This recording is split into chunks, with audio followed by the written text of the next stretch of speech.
Top quality और consistent performance के लिए सिर्फ सिल्वर पंप नाम याद रखना। ಕಾಂಗ್ರೆಸ್ ಮನೆಯಲ್ಲಿ ನಡೀತಾ ಇರೋ ಪಟ್ಟದ ಆಟ ದಿನಕ್ಕೊಂದು ಬೆಳವಣಿಗೆ ಪಡೆದುಕೊಳ್ತಾ ಇದೆ. ಇದರ ಮಧ್ಯೆ ಮುಖ್ಯಮಂತ್ರಿ ಸಿದ್ದರಾಮಯ್ಯ ವಿಧಾನಸಭೆಯಲ್ಲೇ ಕಲಾಪದಲ್ಲೇ 5 ವರ್ಷ ನಾನೇ ಸಿಎಂ ಆಗಿರ್ತೀನಿ ಅಂದಿದ್ದಾರೆ. ಇದು ಕೈಮನೆಯ ಪಟ್ಟದ ಆಟಕ್ಕೆ ಟ್ವಿಸ್ಟ್ ಕೊಟ್ಟಿದೆ.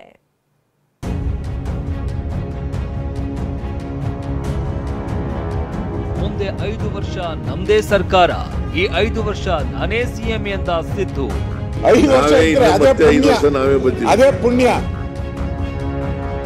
ಕೈ ಕುರ್ಚಿ ಕಾಳಗ, ಸ್ವಪಕ್ಷದವರಿಗೂ ವಿಪಕ್ಷದವರಿಗೂ ಕೊಟ್ರ ಟಾಂಗ್. ನಾನೇ ಇರ್ತೀನಿ. ಹೀಗೆ ಅಂದು ಹೈಕಮಾಂಡ್ ಹೇಳಿದ್ದೇ ಅಂತಿಮ ಎಂದಿದ್ದ ಸಿಎಂ ಸಿದ್ದರಾಮಯ್ಯ ನಿನ್ನೆ ವಿಧಾನಸಭೆಯಲ್ಲಿ ನಾನೇ 5 ವರ್ಷ ಸಿಎಂ ಆಗಿರ್ತೀನಿ ಅಂತ ಹೇಳಿದ್ದಾರೆ. ಅಷ್ಟಕ್ಕೂ ಆಗಿದ್ದೇನು ಅಂದ್ರೆ ಗ್ಯಾರಂಟಿಗಳ ಅನುಷ್ಠಾನಕ್ಕೆ ಸಮಿತಿ ನೇಮಿಸಿರುವುದನ್ನ ರದ್ದು ಮಾಡುವಂತೆ ವಿಪಕ್ಷ ಬಿಜೆಪಿ ಸದಸ್ಯರು ಆಗ್ರಹಿಸ್ತಾ ಇದ್ರು. ಇದೇ ವೇಳೆ ಆರ್ ಅಶೋಕ್ 5 ವರ್ಷವೂ ಸಿದ್ದರಾಮಯ್ಯ ಅವರೇ ಸಿಎಂ ಇರ್ಲಿ ಅನ್ನೋದು ನಮ್ಮ ಇಚ್ಛೆ, ನವೆಂಬರ್ಗೆ ಓಡೋದ್ರೆ ಕಷ್ಟ ಅಂತ ಕುಟುಕಿದ್ರು. ಇದಕ್ಕೆ ತಿರುಗೇಟು ಕೊಟ್ಟ ಸಿಎಂ ಸಿದ್ದರಾಮಯ್ಯ ಈ 5 ವರ್ಷ ಅಲ್ಲ, ಮುಂದಿನ 5 ವರ್ಷವೂ ನಮ್ದೇ ಸರ್ಕಾರ ಬರುತ್ತೆ ಅಂದ್ರೆ ಆಗ ಬಿಜೆಪಿ ನಾಯಕರು ಈ 5 ವರ್ಷ ನೀವೇ ಇರ್ತೀರಾ ಅಂತ ಕೇಳಿದ್ದಕ್ಕೆ ನಾನೇ ಇರ್ತೀನಿ ಅಂತ ಹೇಳೇ ಬಿಟ್ರು. ನಮ್ಗೆ ಅವರು ಇನ್ನ 5 ವರ್ಷ ಪೂರೈಸ್ಲಿ ಅಂತಾನೆ ನಾವು ಬಯಸ್ತೀರಿ. ನವೆಂಬರ್ ನಮ್ಗೆ 5 ವರ್ಷ ಇದ್ರೆ ಅದೇ ಪುಣ್ಯ. ನಾನು ಹೇಳುವಂತದ್ದು ನೆಕ್ಸ್ಟ್ ಬಂದಂತ ಸರ್ಕಾರ ನಾನೇ ಇರ್ತೀನಿ. ಸಚಿವರಿಗೆ ಹೈಕಮಾಂಡ್ ಬುಲಾವ್, 1-to-1 ಮಾತುಕತೆ. ಒಂದ್ ಕಡೆ ಸಿದ್ದರಾಮಯ್ಯ ನಾನೇ 5 ವರ್ಷ ಸಿಎಂ ಅಂತ ಇದ್ರೆ ಅತ್ತ ದೆಹಲಿಯಲ್ಲಿ ನಡೆದ ಬೆಳವಣಿಗೆ ಕುತೂಹಲಕ್ಕೆ ಕಾರಣವಾಗಿದೆ.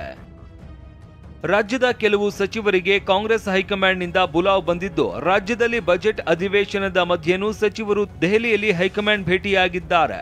ರಾಜ್ಯದ ಸಚಿವರ ಜೊತೆ ಎಐಸಿಸಿ ನಾಯಕರು ಸರಣಿ ಸಭೆ ನಡೆಸಿದ್ದಾರೆ. ನಿನ್ನೆ ದಿನೇಶ್ ಗುಂಡೂರಾವ್ ಮತ್ತು ಕೃಷ್ಣ ಬೈರೇಗೌಡ ಜೊತೆ ಎಐಸಿಸಿ ಪ್ರಧಾನ ಕಾರ್ಯದರ್ಶಿ ಕೆಸಿ ವೇಣುಗೋಪಾಲ್ ಪ್ರತ್ಯೇಕ ಸಭೆ ನಡೆಸಿದ್ದಾರೆ. ಇವತ್ತು ಎಸ್ಎಸ್ ಮಲ್ಲಿಕಾರ್ಜುನ್, ಎಂಬಿ ಪಾಟೀಲ್ ಜೊತೆ ಮೀಟಿಂಗ್ ಮಾಡಿದ್ದಾರೆ. ಹೀಗೆ ಒಬ್ಬೊಬ್ಬರೇ ಸಚಿವರನ್ನ ಕರೆದು ಹೈಕಮಾಂಡ್ ಮಾತುಕತೆ ನಡೆಸ್ತಾ ಇದೆ.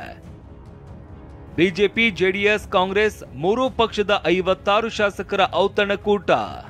ಹೌದು, ರಾಜ್ಯ ರಾಜಕೀಯದಲ್ಲಿ ಮಹತ್ವದ ಬೆಳವಣಿಗೆಯೊಂದು ನಡೆದಿದೆ. ರಾಜ್ಯ ಕಾಂಗ್ರೆಸ್, ಬಿಜೆಪಿ ಹಾಗೂ ಜೆಡಿಎಸ್ನ ಶಾಸಕರು ಸೇರಿ ಒಂದೆಡೆ ಮಹತ್ವದ ಸಭೆ ನಡೆಸಿದ್ದಾರೆ.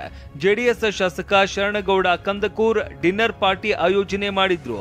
ಈ ಡಿನ್ನರ್ ಮೀಟಿಂಗ್ ನಲ್ಲಿ ಕಾಂಗ್ರೆಸ್, ಬಿಜೆಪಿ, ಜೆಡಿಎಸ್ 3 ಪಕ್ಷ ಸೇರಿ ಭರ್ತಿ 56 ಶಾಸಕರು ಭಾಗಿಯಾಗಿದ್ರು.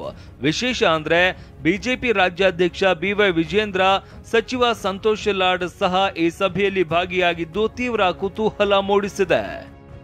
ಈರಣ್ಣ, ಸುನಿಲ್ ಜೊತೆ ಕಿರಣ್, ಟಿವಿ9 ಬೆಂಗಳೂರು.